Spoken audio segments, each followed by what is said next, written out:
It's time for the Phil Ferguson Show.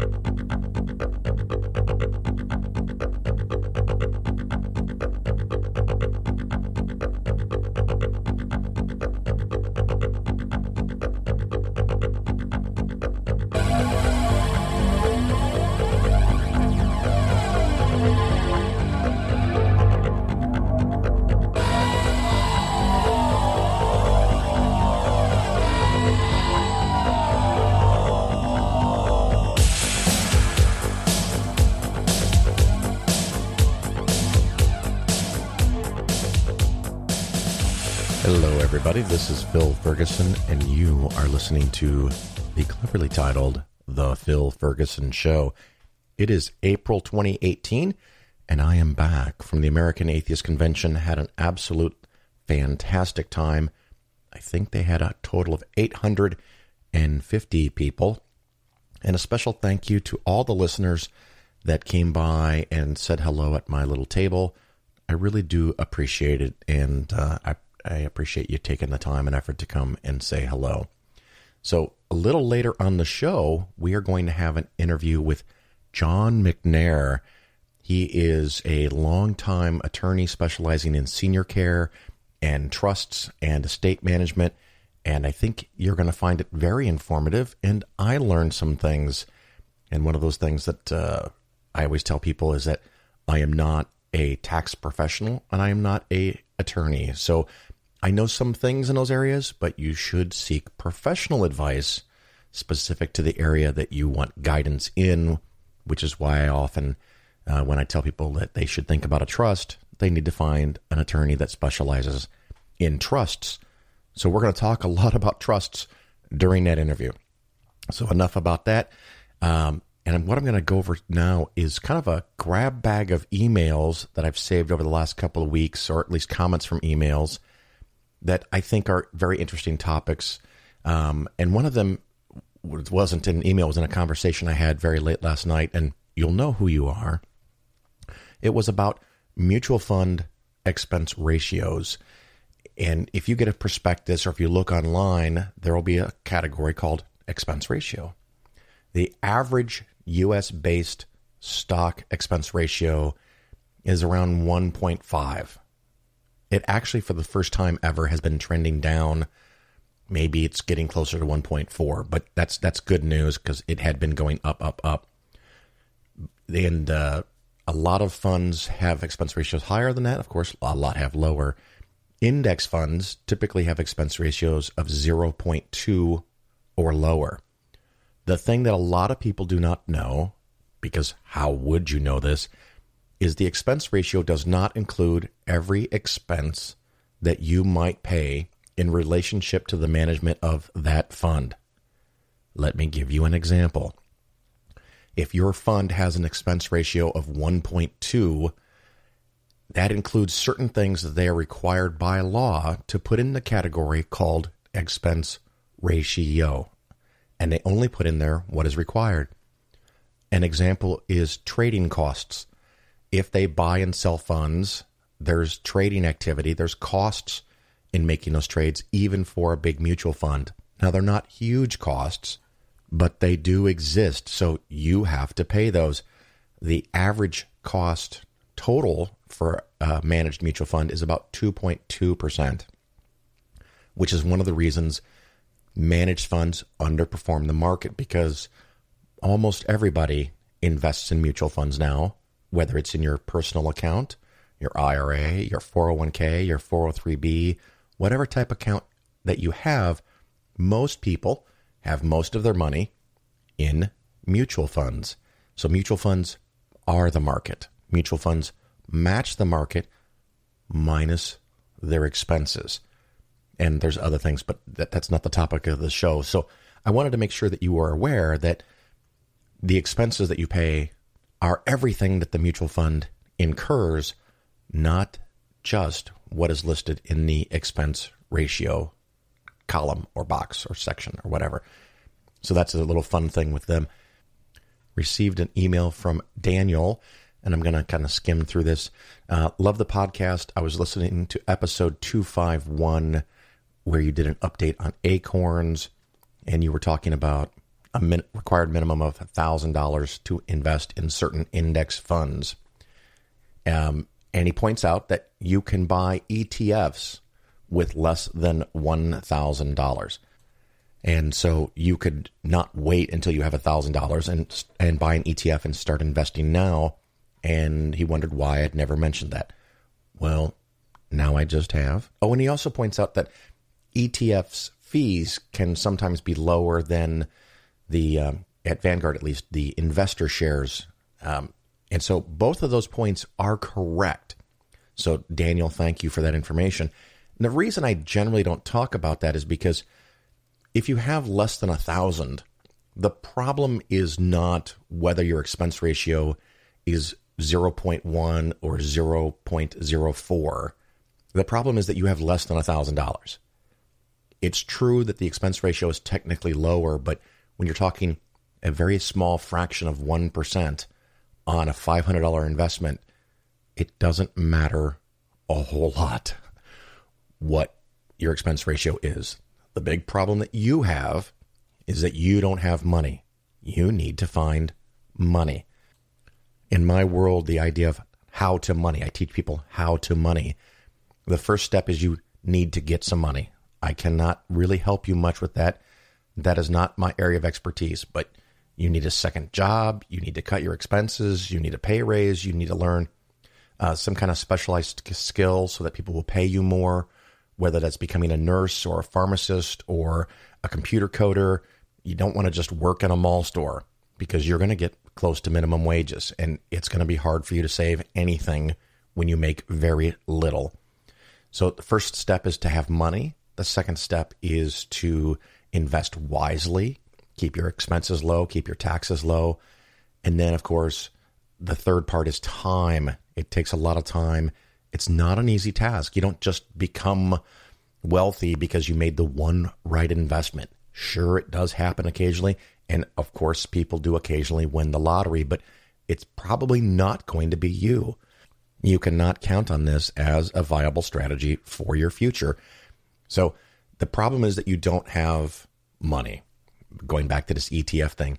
The other thing that really concerns me, and I've talked about it before, but it seemed like a good time to bring it up again. The problem I have with ETFs is that you can trade them inside of a day.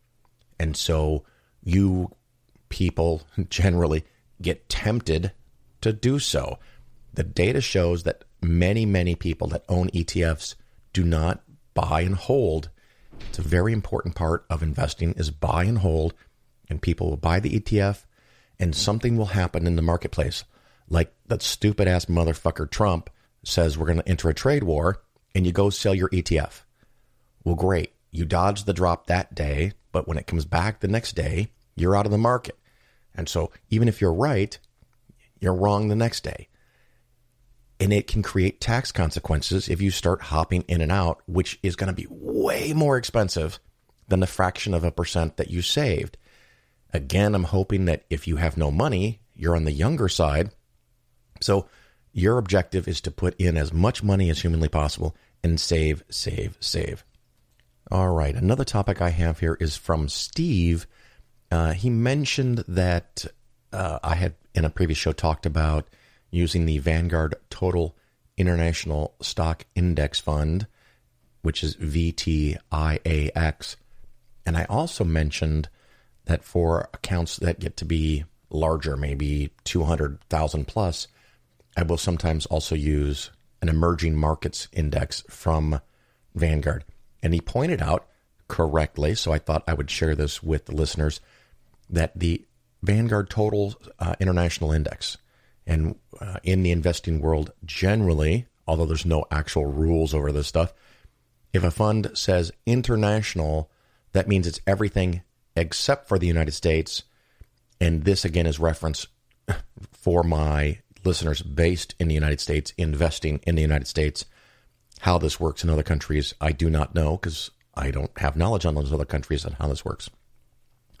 If you're in the United States and you buy an international fund, it is generally without the United States being in it. If you buy a global fund, it will include the United States. So that being said, What his comment was about was that the total international fund already includes emerging markets. And he's absolutely correct. It does already include emerging markets. About 20% of the Vanguard total international is emerging markets. So the reason I also add an emerging markets fund in a very small percentage of your portfolio, never more than 5% of the stock, but often 3 or 4% only, is because that fund tends to be very volatile. Yes, that's right, very volatile. And I have it there for a specific reason, because it'll have some years where it make 50, 60%. So if you're in retirement and you're taking money out of your portfolio, you take out the bond dividends, the stock dividends, and if those are not enough, you look at what has done the best in the last months or year or two. And if one of those funds makes a ton of money, that's where you scrape the money off of, kind of like, you're scraping off the cream from the milk. And the emerging markets sometimes pops up and makes a ridiculous return, and we take money out of there. It may not cover all your bills because it's a small percentage of your portfolio, but in that case, it's separated out from the total international. If it goes down 50 or 60 or 70%, which it can also do, again, if it's 5% of your portfolio, you might lose 2% overall, and hopefully some other stuff either went up, or if worst case, if everything goes down, kind of like it did in '08, the one thing that didn't go down was your short-term bonds, and you pull your extra money out of there, so that you want to try to avoid ever selling at a loss. And you want a few things that can pop, like emerging markets or junk bonds. If they have a really good year, that's where you take it out of. In 2017, the big winners were emerging markets, international and total, and U.S. large cap growth. So if you're in retirement and your bond and stock dividends aren't enough to meet your budget, which is probably going to be the case because it's only about 2% of your portfolio, you can then sell from the things that did the most best. I don't know if that's proper English, but you get the idea. So again, another very correct assessment from listener Steve.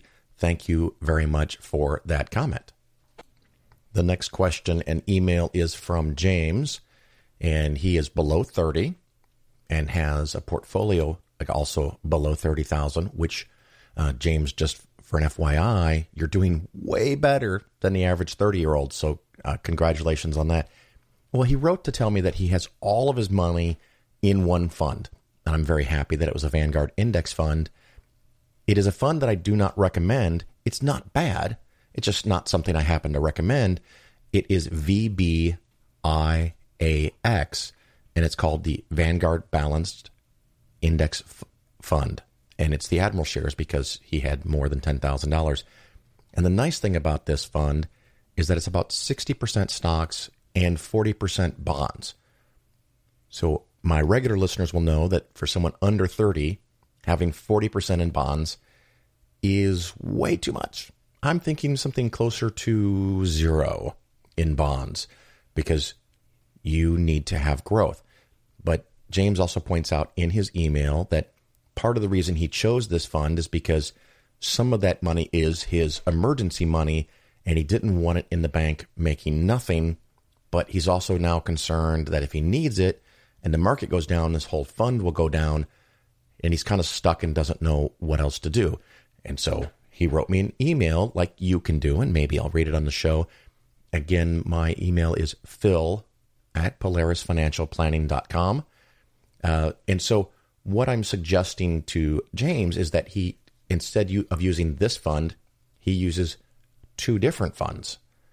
And so the 60%, if that's the amount he wants in stocks, he can use the Vanguard Total Stock Market Index. And if he wants to have some money in bonds, he could use the Total Bond Market Index, which is what is in this fund.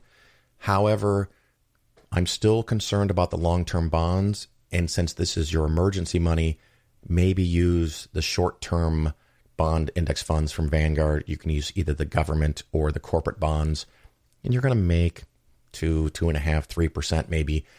But the problem with having it all in one position, and this is one of the reasons I am not in love with target date funds. They're not awful. I just think you can do better. In this fund that we're talking about here that has 60% stock and 40% bonds, if the stock market falls by 50%, I'm not predicting it, so take a breath. But if it were, in this theoretical scenario, if you have 100% stock, obviously you go down about 50%. With 40% in bonds, and hopefully they're making a few percent return, you will only lose about 28%. Now, a 28% drop is way less than a 50% drop. But if you then need some of the cash out, some of the conservative part out that year, you're pulling funds out of an account that's down 28%. So I would rather have two different positions. One position loses 50%, the other position makes 3%.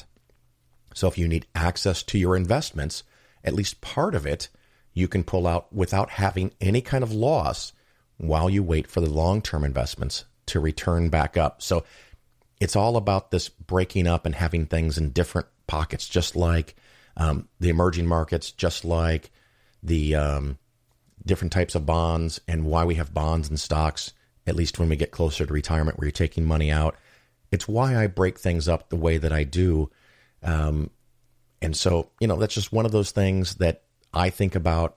It's not just the total return, but it's how you can control your portfolio. And I talked about what did really well last year.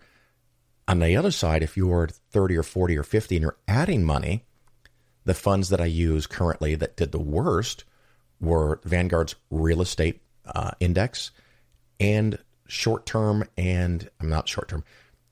cap and mid cap value funds. So if you were to add $10,000 to your portfolio, I'm likely going to put them there. So it creates a situation over your lifetime where you're buying low and selling high. We all know that's how it's supposed to work, but it's so difficult to do. Another example of that often occurs when a certain mutual fund does surprisingly well for a couple of years. And you can pick up magazines that show the best funds over 1, 3, and 5 years. And you have a fund that is U.S. stock-based, and for whatever reason, maybe luck, maybe skill, the team or the manager of that fund has done phenomenally well over the last 5 years. And that fund might go from a couple of $1 million under management to a couple of $100 million under management. And what tends to happen, the data shows that going forward, this fund has no chance better than a random chance of beating the market going forward. Odds are it's going to underperform by about 2% because that's what the average fund underperforms the index. So you have a couple of $1 million that beat the market, and then you have a couple $100 million that underperforms the market. So it's even worse than it looks when we talk about funds that beat the market. The small funds that do well become big funds with a rush of incoming money, and then they return to normal fund performance under the market. So not only do most funds underperform the market, most investors underperform the market, and you're more likely to buy things that are hot and sell things that are low. So you're buying high and selling low. So you're doing the exact opposite of what I'm trying to do with these index funds. So it's a full package system of where you want to buy the things that haven't performed well, and you want to sell the things that have performed well. And again, all of that is virtually impossible to do if you only have $1,000. So we keep it really simple, just a total stock market index. If you have over 3,000, if you have only 1,000, you can get one of the target date funds. They're not the best, but they're suboptimal, but having $1,000 is also suboptimal. That all went way longer. So that's Mailbag. I don't know. Maybe I can come up with another name. Maybe you can come up with a better name for when I do some email segments. We're going to take a quick little break, and then we're going to talk at length about trusts. So if that's going to bore the shit out of you, just skip it and we'll catch you next show. But I think a lot of you are going to find it very, very interesting. And particularly if you have more than a couple 100,000 And especially if you have more than 500,000, you should give serious consideration to having a trust. And keep in mind, I make no money if you get a trust. I'm not the attorney. I'm not charging you a fee for it. If you're a client, we can talk about it. If you're not a client, we can talk about it. The whole idea here is to get what is best for you and your family in case or eventually when you pass away, to make life easy for everyone else that remains behind you. All right, we're going to take the break and we'll be back with our interview.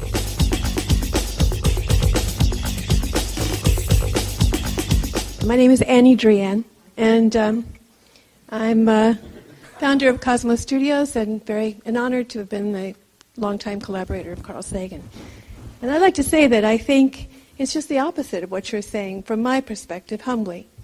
One is that I think that science tolerates the unknown in a way that religion doesn't. My argument is not with people who search for God. My argument is with people who feel that our understanding of God is completed. And those are the people who make so much of our existence on this planet such a hell, because they really think that they have the right to kill other people, to hurt them, because of what they understand God's will to be. That's a very destructive thing. So science is, the whole methodology of science is saying that we are not permitted these absolute truths that religion pretends to have, that we do not know the answer to these questions, and not only that, but the little that we think we do know, if you can prove us wrong, we'll give you our highest reward. And that's part of the methodology. That's part of the whole functioning of the system itself. So yes, in answer to what Joan was saying earlier, scientists do terrible things. Scientists have biases. Religious people do terrible things, and they have biases.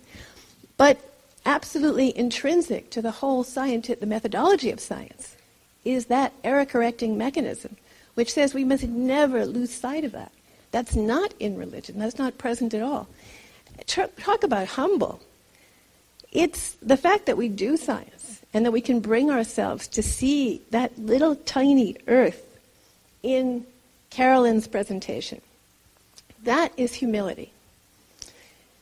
What science has done for us spiritually is that it has been the only thing that I know of that has compelled us to wean ourselves of our infantile need for centrality.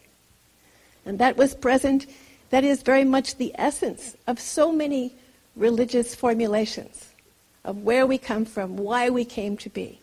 It's the sign of mental health, that we can bear to think that this planet was perfectly fine for 4.5 billion years without us.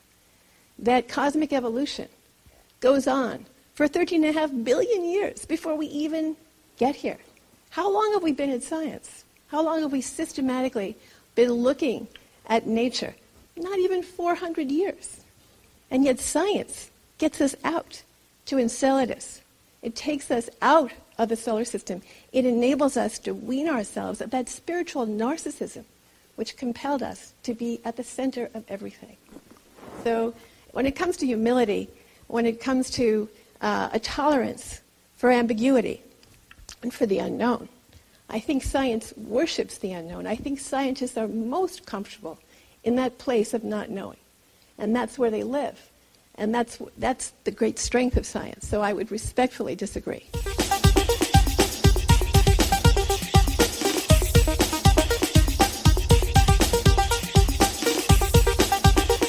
All right, everybody, welcome back to the show. This, of course, is Phil Ferguson, and you are still listening to the cleverly titled The Phil Ferguson Show.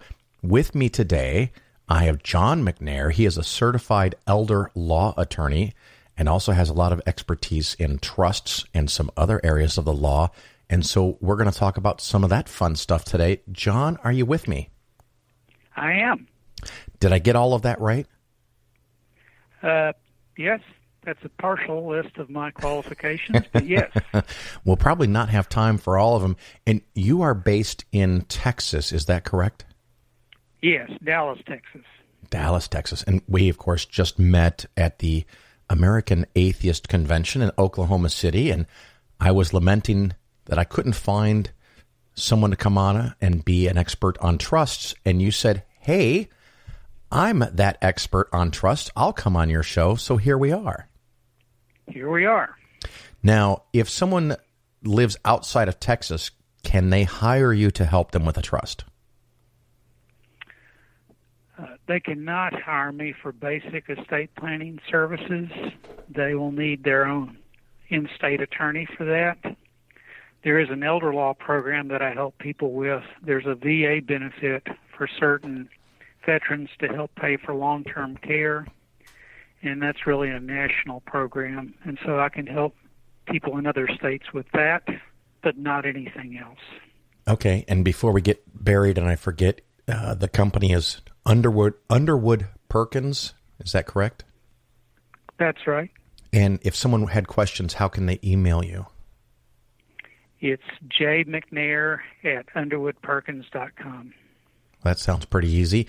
And if listeners, if you get stuck and you really want to talk to John and you didn't catch that, just let me know. They can always reach me at phil@polarisfinancialplanning.com.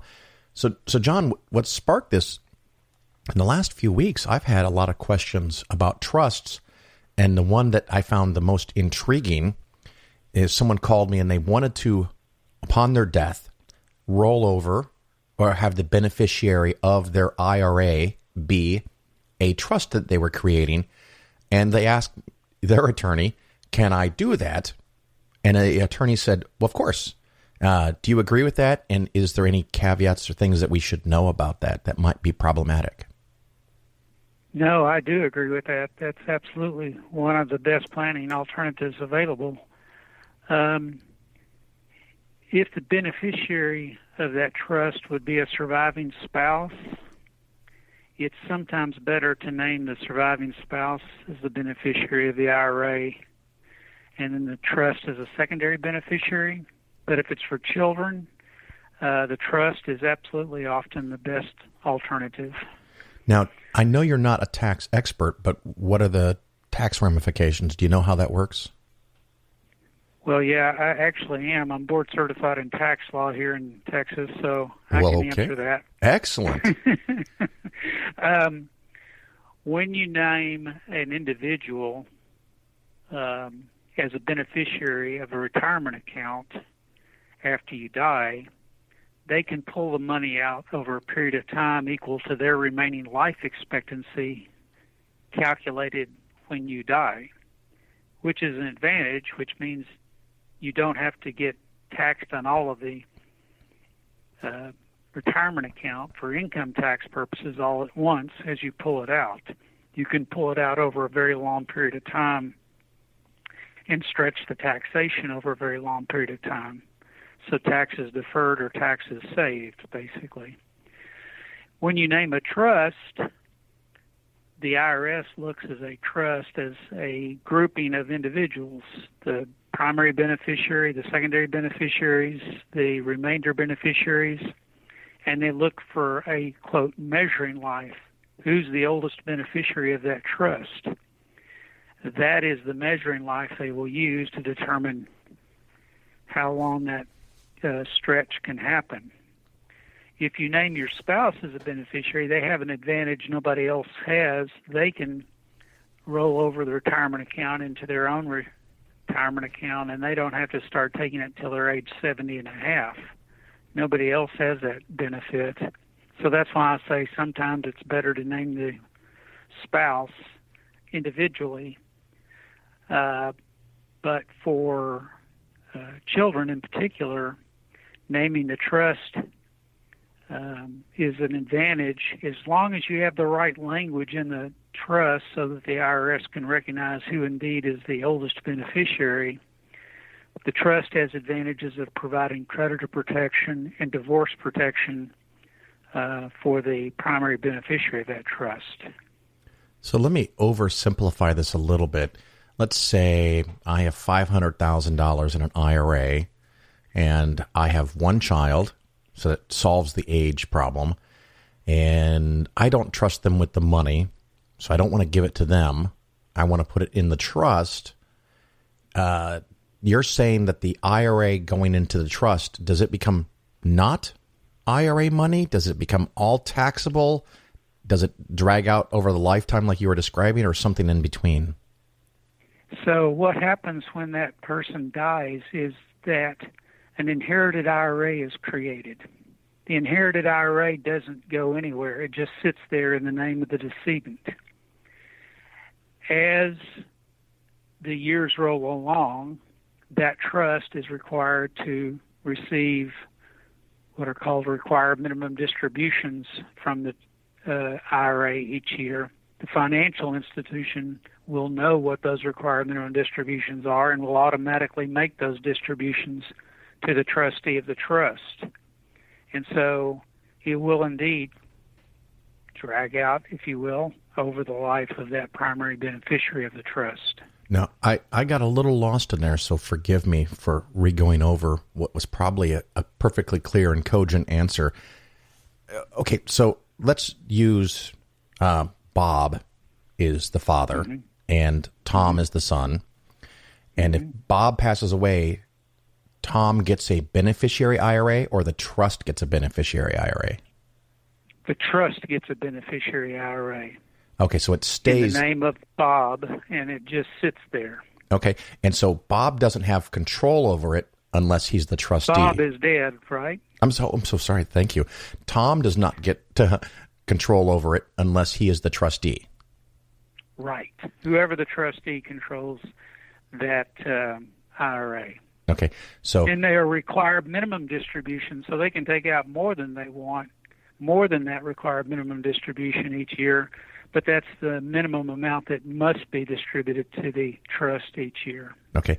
And so if the beneficiary IRA has to kick out, let's say, $10,000, what mm-hmm. if Tom says, I want $50,000 out of there?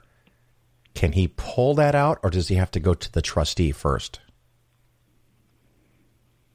Well, he doesn't have any control for how much is pulled out. The trustee has sole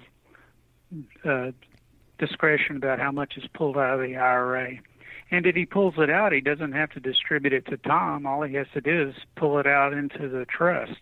I see. He then has discretion as trustee whether to distribute it to or for the benefit of Tom. And so that's where that special language, which may vary state by state, has to be within the trust. The special language is really to satisfy rules of the IRS so that the measuring life can be determined. They take a very strict stance about who a beneficiary of a trust is. So they include contingent beneficiaries. So if you say, if Tom predeceases me, his interest goes to his children, but if his children predecease me, then it goes to my heirs at law. And if Aunt Jenny is still living out there somewhere, and Aunt Jenny is 90 years old, suddenly the IRS says, well, we've looked through this trust, and Aunt Jenny is one of the potential beneficiaries of this trust. So 90-year-old Aunt Jenny becomes the measuring life. We don't want that to happen, so we put in special language to make sure that Aunt Jenny is never the measuring life. Okay. So we have the situation where the $500,000 went from Bob upon his death to Tom via a rollover to a beneficiary IRA, which is controlled by the trust and the trustee, and mm-hmm. the required minimum distribution will have to come out of the beneficiary IRA and go into the trust. Does that all sound correct? That is all correct. Now, once the money is in the trust, does it have to go to Tom yet, or can the trustee? It does not. Okay. And that might be dependent on... Now, let me mention this. Yes. There is one planning technique called a conduit trust. Some attorneys, to make sure that Tom is absolutely the measuring life, will say that required minimum distributions each year must be distributed to the beneficiary in order to make sure that he is the measuring life. Okay. The trust, in that sense, is only a conduit for the required minimum distributions. I particularly don't like that technique because the whole point of this is Bob didn't trust Tom in the way he would use the funds, and if Tom had creditors or was in a divorce or was a special needs person and might qualify for SSI, forcing the distributions out is not in Tom's best interest. So there's another way to do it called accumulation trust language, which makes sure that Tom is measuring life without forcing the distributions out to him. Very nice. And this is why, listeners, you hire an attorney, because I've worked on this stuff off and on for a couple of decades, and I'm learning things. So you want to have experts help you with your taxes and your law and maybe your investments. That's up to you. But so in this case, if the IRA, the Benny IRA, has a required minimum distribution of $10,000, and that $10,000 goes into the trust with whatever else money is there, money may or may not be distributed to Tom based on the rules defined in the trust by its creator, Bob, before he died. Right. Okay. Now, if the trust makes a whole bunch of money, dividends, interest, returns on investments, can it just sit there forever and you pay no taxes? What happens to the money? Right. So that gets into the income taxation of trusts. And a trust is a separate, well, this kind of trust, an irrevocable trust that is established for Tom by a decedent, is a separate taxpayer.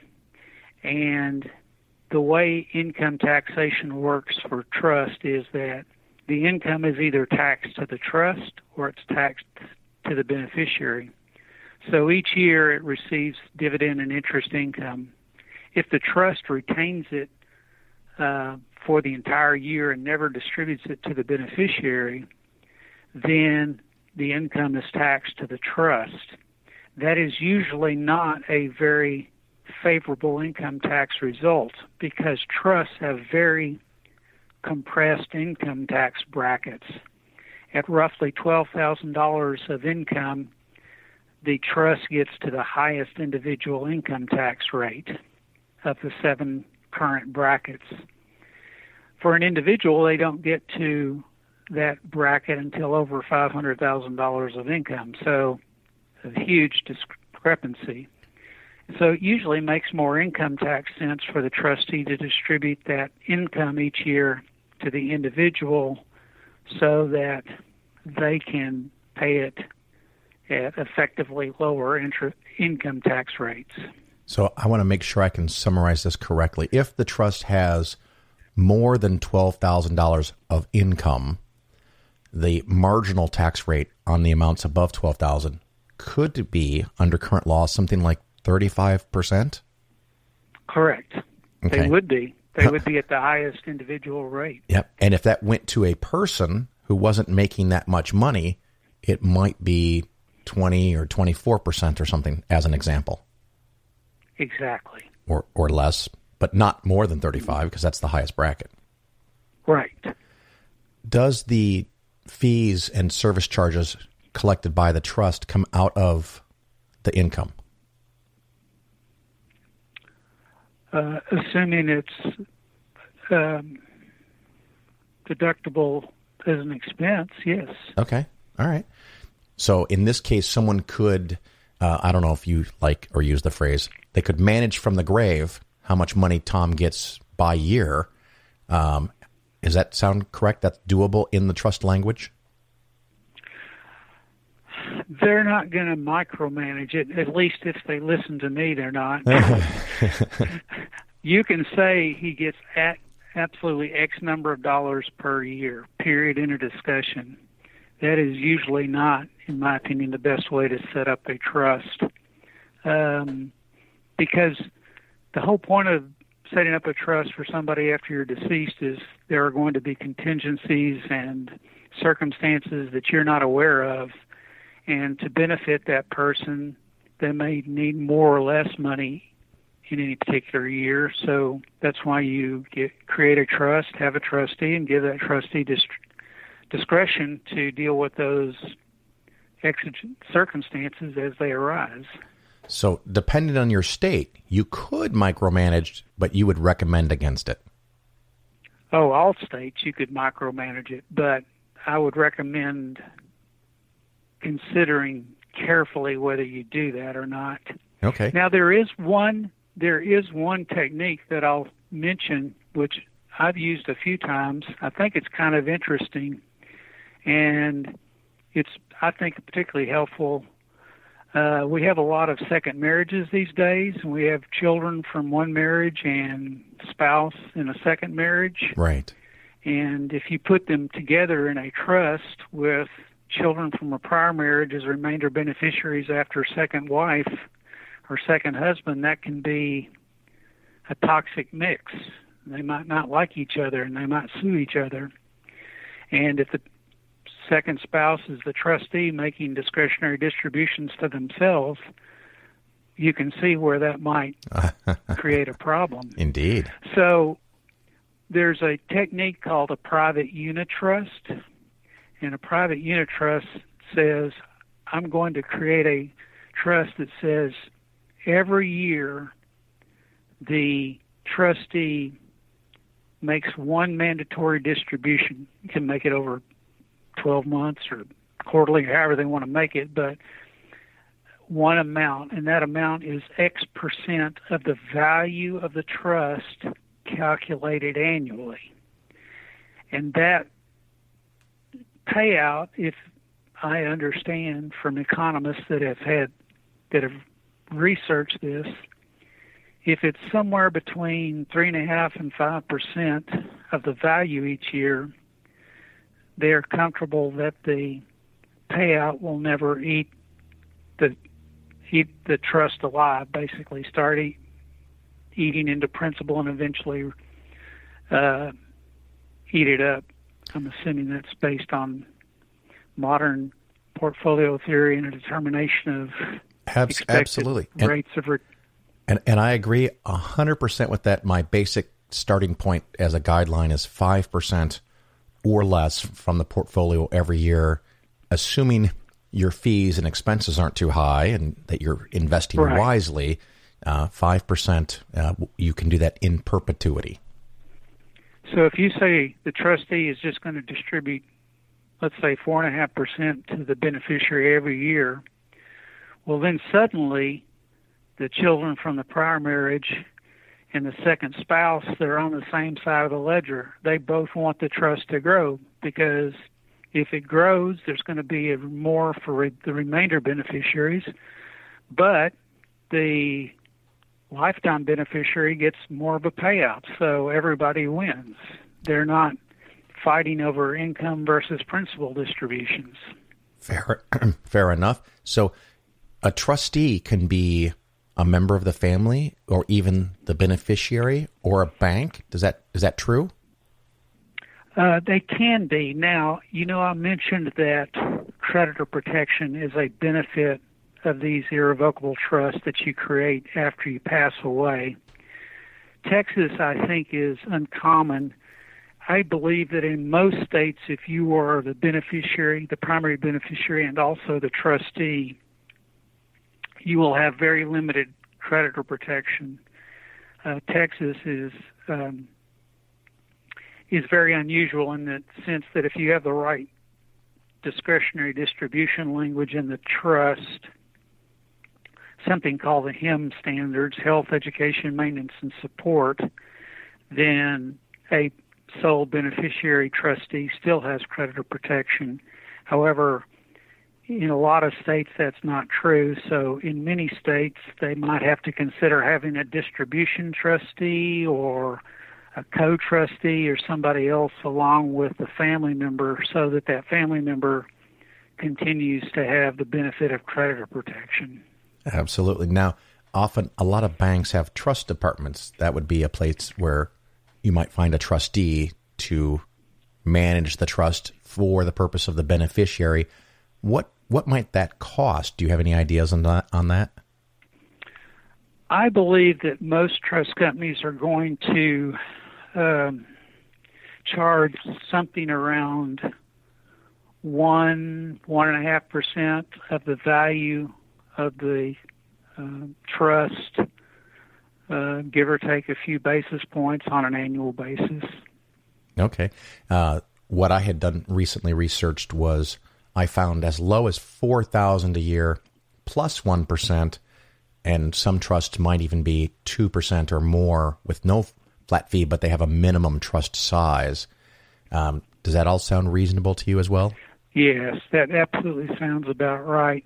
I would say there are exceptions. I found some trusts here in Texas that will take smaller trusts, but for the most part, I would say $500,000 is the minimum for a lot of trust companies, and $1 million for maybe the majority. I don't know, but a lot of trust companies. Well, that's fascinatingly ironic, because I normally tell people once they get much over $500,000 that they should consider creating a trust. Do you think that's a good idea for most people, or is it only on a case-by-case basis?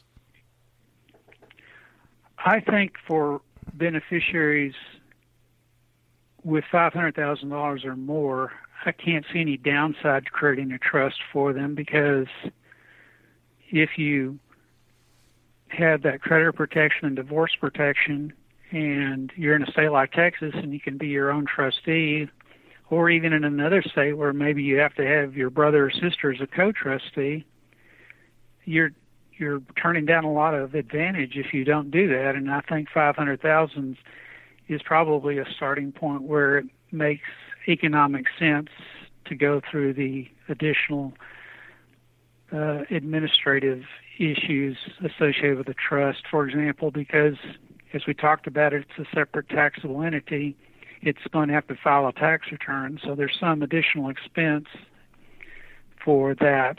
Not a revocable, amendable living trust for yourself, but a irrevocable trust that you create for somebody else.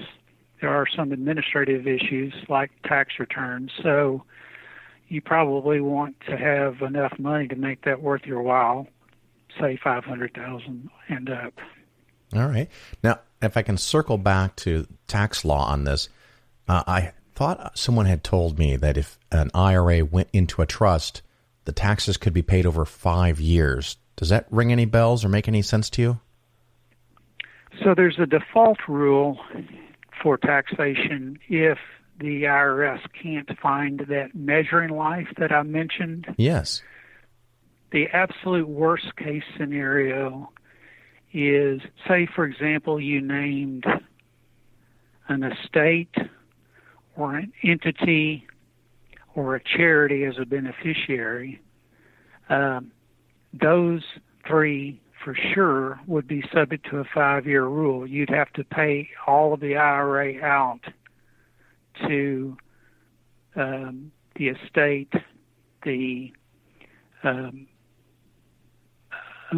charity or the corporation or partnership within 5 years of the decedent's death. You could wait and pay it all on the 5th anniversary, or you could pay it out over 5 installments, but by the end of 5 years, you'd have to have paid it all out. That's the worst case scenario. You're usually trying to find a measuring life.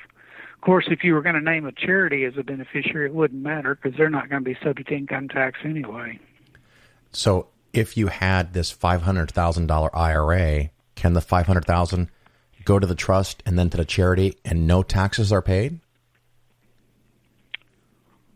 Well, yeah. Now, if you were going to name a charity, you probably wouldn't use a trust to do that. Fair enough. You just name the charity as the beneficiary outright, and there'd be no taxation. Yeah, so that would make perfect sense because you're not going to employ any controls through the trust, so why make it complicated? Right. Well, what other things do we need to know about trusts or different types of trusts that we haven't yet discussed? I will mention one other issue, and that is, since I do a fair amount of elder law, there are 2 programs that help people pay for long-term care. One is Medicaid, and one is a VA benefit. The VA benefit is for veterans that served during a period of conflict like World War II or Korea or Vietnam, at least 90 days of active duty, at least one day during that period of conflict, an honorable discharge, and less income than the cost of their care in assisted living or skilled nursing, and not too many assets. Well, the VA doesn't penalize you for making gifts, so a often used technique is to gift into irrevocable trust for your children enough assets to get you down below their threshold for VA purposes, and then apply for that VA benefit, and it helps take care. It adds some money. It doesn't pay for everything. It's a little over $2,100 a month for a married veteran, slightly over $1,800 a month for a single veteran, and a little over $1,100 a month for a surviving spouse of a veteran. A surviving spouse of a veteran can also qualify for that benefit. So gifting into irrevocable gift trust for children is an often used technique to qualify for that benefit. A similar trust is often used for Medicaid purposes. If you gift down to make yourself reach the threshold for Medicaid eligibility, you can't have too many assets for it either. The Medicaid rules under the federal statutes do create a penalty period. However, you don't have to disclose any gifts that were made 5 years prior to your application. So an often used technique is to make gifts into a trust, maybe keep back enough to spend down through the 5-year look-back period, and then after that, if you need to qualify for Medicaid, those gifts won't count against you. You can even retain the right to receive all the income from those trusts, both for VA and Medicaid purposes, and that would be fine. So that's a pretty common technique using gift trusts that your listeners probably ought to know about. So I want to focus on that Medicaid one just for a minute. I think I understand, so I'm going to try to repeat it back to see how I do. If you think that at some point you might need senior care, long-term care, nursing home, something like that, you can protect some of your assets by moving it into a trust and then leaving yourself some money or no money and living off the interest of the trust. But you have to do that 5 years before you end up going in or applying for Medicaid. Does that sound right? That's all. That's exactly right. Ooh, I like it when I can re-explain something. Do you do any work with special needs trusts? Yes. That's a pretty common thing. So there's two types of situations. You're a grandparent or a parent and you know of a special needs child in the family. If you give it to them outright or you give it to them in a standard trust, it may disqualify them from eligibility for certain governmental benefits. If you're under 65 and you're disabled and you've never been able to work, there's a program called SSI that will pay you a very modest amount of income each month, but more importantly will qualify you for Medicaid for your health care for the rest of your life. So it's very important not to endanger that by giving somebody an inheritance that would put them over the resource level for that program. So instead, you can give that to them in a trust with somebody else's trustee. If that trustee has complete discretion about making distributions to you, then that money will not be treated as a countable resource for you if you are receiving SSI/Medicaid. A different type of trust is sometimes called a first-party trust. The disabled person actually creates the trust for themselves. Let's say they're disabled because they were in a catastrophic accident, and they sustained horrible injuries and will be incapacitated for the rest of their life. And because of lawsuits involved in that accident, they received many millions of dollars of award money, and that would obviously disqualify them from SSI or Medicaid benefits. However, there's a federal statute which allows their parent, their grandparent, or a court, say a guardianship court, to create a trust, and they are in essence creating a trust for themselves in that process with their own money in order to continue to keep their SSI Medicaid benefits. Now, the one disadvantage of that trust is that when that person dies, you have to have a provision in the trust that says the state that provided the Medicaid benefits to them will have to be reimbursed for those Medicaid services that were paid during the life. But I think most families would prefer to have that person have the best health care they can rather than worry about who gets to inherit after they die. So most people don't care about that. So it sounds like this stuff can get kind of complicated. It can, yes. And the reason people in other states might not be able to hire you for this is that the rules vary by state. Is that understood correctly?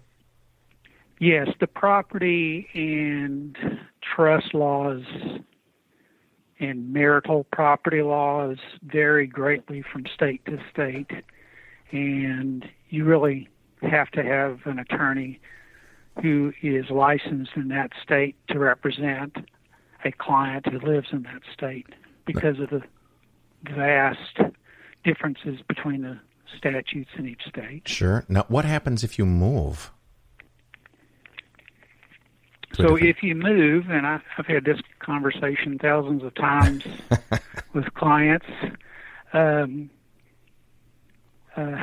I'm about to move out of state. Are your documents that you did for me okay? And I have to say, well, they probably are, but you need to have them reviewed by an attorney in the new state in order to make sure that's the case. Okay. Now, it just so happens that I am the trustee for a special needs trust for a relative. And one of the things that is a problem for them to continue to get government benefits, including SSI, which you were talking about, they can't have above a certain amount of money in a checking or savings account or in their possession, something like that. Isn't it like $2,000 or $3,000? $2,000. Yeah, so it's not a large amount of money. No, not at all. Well, not at all. Anything else that we haven't covered that we need to talk about for trusts? Let me mention one other thing about trust that you create for yourself during your lifetime. Yes, please. A revocable amendable trust. Okay. Did we talk about that? I don't think we didn't get into that, no. So that is a common planning technique, oftentimes used as a substitute for a will. And in some states, they have very onerous probate procedures, and you'd want to avoid probate in those states if at all possible. My particular state, Texas, has a very streamlined probate process, so you wouldn't necessarily need a trust to avoid our probate system. It's not terrible, and it's not so bad to go through it. It doesn't create a huge amount of additional expense. However, there is one reason that I still use revocable trust more than relying solely on wills as a planning technique for somebody while they're alive, and that has to do with management if you become incapacitated. One of the things that happens is you're in a car wreck, you're incapacitated, or you're elderly and you have a stroke and you're incapacitated. Now somebody has to manage your assets for you. So let's just say, for example, you've done your planning with a will. Well, a will takes care of your property after you die. What takes care of your property while you're alive? Well, if you haven't used a trust, the instrument is called a power of attorney. Now, a power of attorney is a document where you say, okay, adult child, you are my agent. You can do anything that I can do legally with my assets. So, Joe, your adult child, goes into the bank and says, hey, Mom's had a stroke. I'd like to take over her $1 million account. Thank you very much. And the bank has a compliance department back in New York, and they're very worried about liability exposure. And my experience and the experience of thousands of attorneys all over the country is that they come up with excuses why they don't want to accept that power of attorney. Well, it's over 6 months old, or the doctor's letter of incapacity is over 3 months old, or it's not been medallion guaranteed by a federal bank, or it's not on our form, et cetera, et cetera. And then it makes it very difficult for the agent to manage the assets of that individual. My experience and the experience of a lot of attorneys is that if you had a trust created in advance and that financial institution knows about the trust in advance, knows who the trustees are, knows about the incapacity procedure, there's a much better chance that they will accept that successor trustee as opposed to an agent under a power of attorney and avoid those problems. Because the one thing you don't want to have happen is that you are incapacitated, your agent is not able to manage your financial affairs with the power of attorney properly, and so they have to go get a guardianship for you. Guardianships in all states are very, very difficult. They're very expensive. They're very time-consuming. You want to try to avoid those. So I like revocable living trust as a means to reduce the reliance on powers of attorney. I think that's an important goal for most clients. Well, absolutely. Now, would that also still need a $500,000 kind of thing, or is that something you can do with $100,000? No. We do revocable trust with any amount. Most people have a residence, so a residence and $50,000 in the bank, that's still worth a revocable trust, in my opinion. I will say this about the power of attorney. There is one very important asset that most people have in their portfolios, and for most people, it's probably more than 50% of their portfolio, and we've been talking about that today, and that's retirement accounts or IRAs. And an IRA or a 401k can't be owned by a revocable trust. So even if you wanted to reduce your reliance on a power of attorney, you can't completely reduce it because of the retirement accounts. You're going to have to use powers of attorney to manage IRAs, but at least you can reduce the reliance by having the residence and the non-IRA investment accounts in the trust. Now, when you say have the accounts in the trust, is that just a form, or do you have to open up a trust account in the bank and have that be your checking and savings accounts? Well, what I recommend to people is that they have the bulk of their non-retirement account assets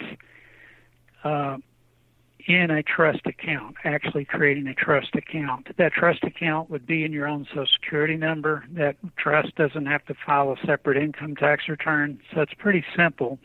Now, since I do a lot of elder law, I have a lot of clients that are already receiving Social Security or private pension benefits, and those are typically these days directly deposited to an account. And it would be very difficult to deal with those outside sources that are directly depositing money. And a lot of people have direct draws on their accounts these days to pay for credit cards or whatever.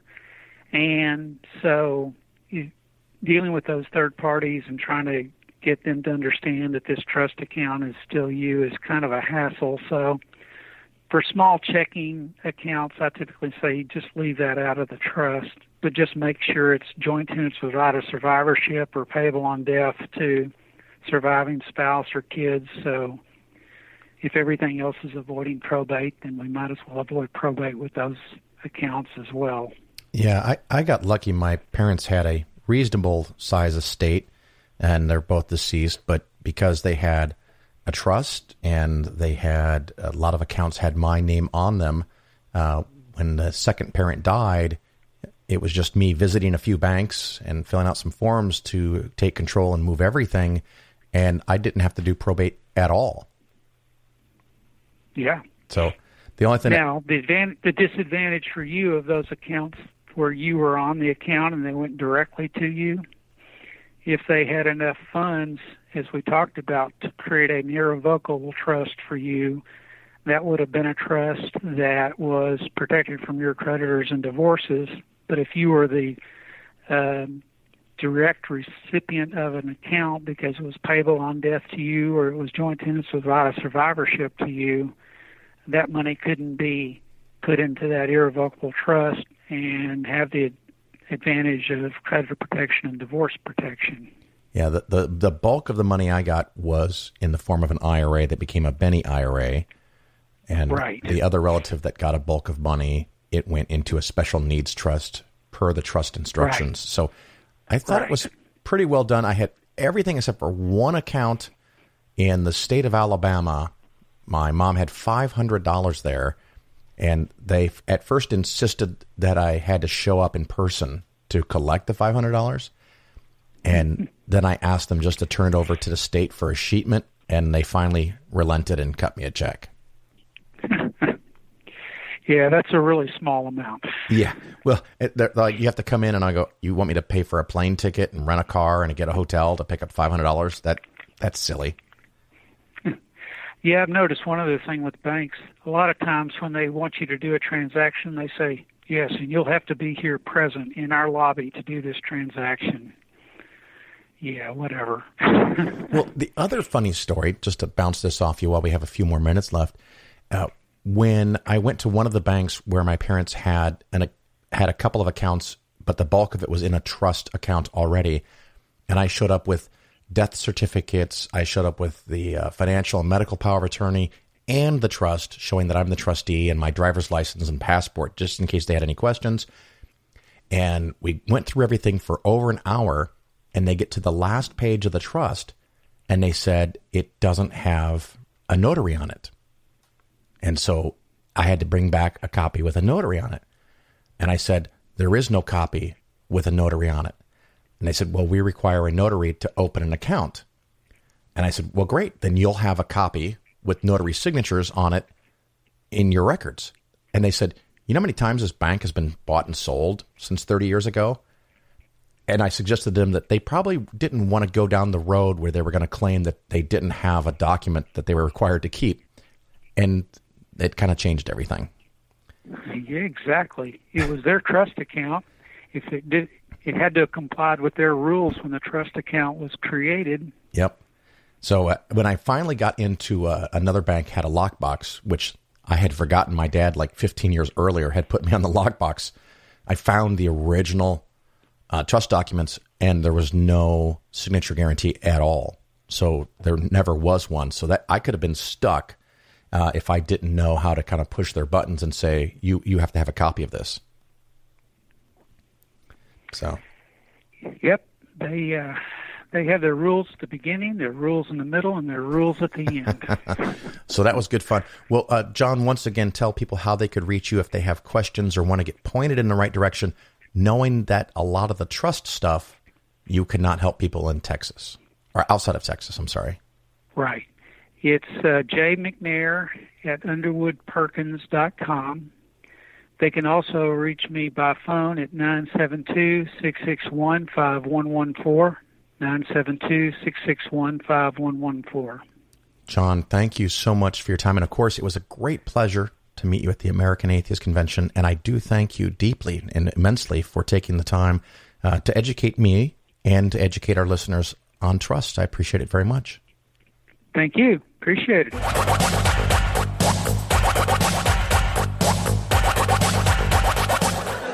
And what's meant to happen when you die and go to heaven? You see a big bright light. You walk towards the light. What's at the end of the light? All your dead relatives. Well, whoop-de-fucking-do. You ever spent a weekend at your grandparents' house? It's fucking shit. You'd be out there for an hour going, wish all me friends would die. Be out there meeting everyone. Hello, Nana. Hello, Grandad. Hello, Uncle who used to touch me. How did you get up here? Oh, that's right. You used to work for the church.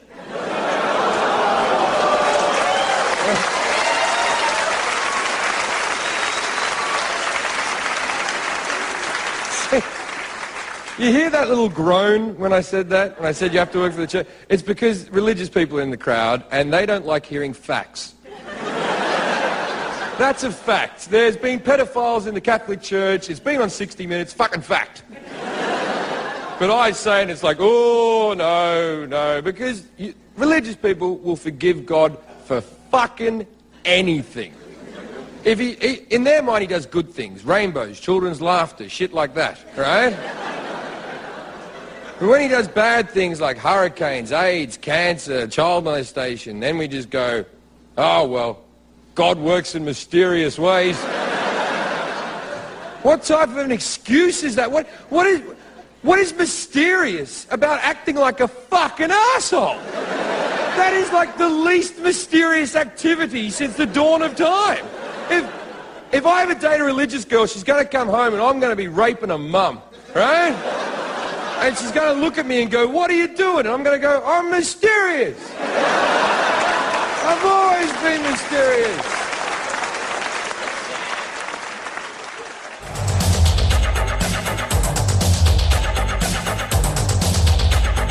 You're listening to The Phil Ferguson Show. Well, we're getting to that part of the show where we're going to wrap things up. And I've been on a little new fun adventure for me. I've been trying to learn about cold weather gear. And that's because I'm going to go somewhere that's going to be in the mountains. And it could be pretty darn cold. I don't think it's going to be too cold because I'm not going over winter.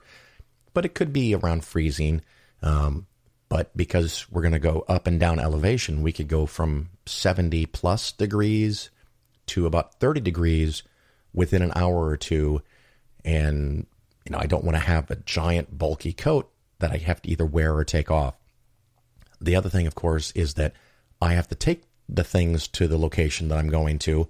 And so I don't want to take my normal winter coat and try to stuff it in my suitcase because I either have to take a really big suitcase and lug it around, or I have to take a second bag, or I have to shove things in, and it's just really weird. So a friend had recommended, I think it's called merino wool, MERINO. And so I bought, I think they call it a base layer. It's a very, very light wool shirt that they're now not itchy because they use some kind of weird microfibers or something. So it's very cool. It's funny. I stepped outside with one of these things on. And of course, we have this freakishly cold spring here in Chicagoland. And it's 32 degrees with wind. And I walk out with this shirt and it felt like I had no shirt on. And so I was like, what the hell? This is supposed to be warm. And it was colder than cold. And then, of course, I realized you have to put a little something else over it. So then I put on a T-shirt and then a windbreaker. And I walked outside and it's 32 degrees. And all this stuff together takes up very little space. I can mix and match. I can take one piece off, take another piece on.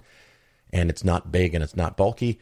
And I walked outside and the windbreaker, of course, being called a windbreaker, stopped the wind. The T-shirt, which was cotton, kind of held the warmth in, and the wool allows the moisture to wick away from your skin. So you're dry and you're warm. It was pretty cool. So if you have other ideas, I'd love to hear. I'm thinking of the word thinsulate. Is that still a thing? Do they make shirts out of that, or does that just go in coats? So if you have suggestions or ideas of how within a day I can go from 70 to 30 back to 70 with incredibly light, easy to use clothes, I'd love to hear about it because I'm really kind of new to this. So if you're a skier or a backpacker and you have some ideas, please send me an email, Phil at Polaris Financial Planning. Also, if you love the show, please go give me a 5-star review. The two places that I know of are Stitcher and iTunes. And if you're really good, I probably will read it on the show. And of course, if you like what you're hearing, I do not have a Patreon account on purpose. You can go make a donation to something like the Secular Student Alliance or American Atheists. And from time to time, I do other fundraising drives, and I'm working on a couple now for the rest of 2018. The one last thing that I want to make sure everyone is aware of, I will be on the TV show, the live streaming show, Atheist Experience, as put on by the Atheist Community of Austin Community, Atheist Community of Austin, ACA. I just know it as ACA, Atheist Community of Austin. Yes, I think that's it. The Atheist Experience, where callers call in. Sometimes they're non-believers, but sometimes they're believers, and they get a chance to explain what they believe and why. I was on the show a year ago, and I've been allowed, I guess, to come back a year later to be on the show. That will be April 29th. You can watch it in real time, I think, on things like Ustream and YouTube. Of course, it will be out in podcast form a day or two later. So please look forward to that if you're a regular fan of that show. I know I am. I'll be on that show coming up again April 29th. And I still haven't finalized any other convention activity for the year. I'm looking at stuff in the summer. Maybe Nexus in New York, but New York is difficult to get to, and it's not necessarily a good time for me. And then possibly FFRF, which I believe is in San Francisco, which sounds like a lot of fun. I think that's late October. And CSICon in Las Vegas, went to that last year. It is the closest thing to TAM. If you've never went to TAM, or if you have gone to TAM and you want to recreate that experience, check that out. I'll have more details as I get my shit organized and figure out where I'm going. And if I go to one of those, I hope to see you there, and I please invite you to come and say hello to me. Until then, ciao.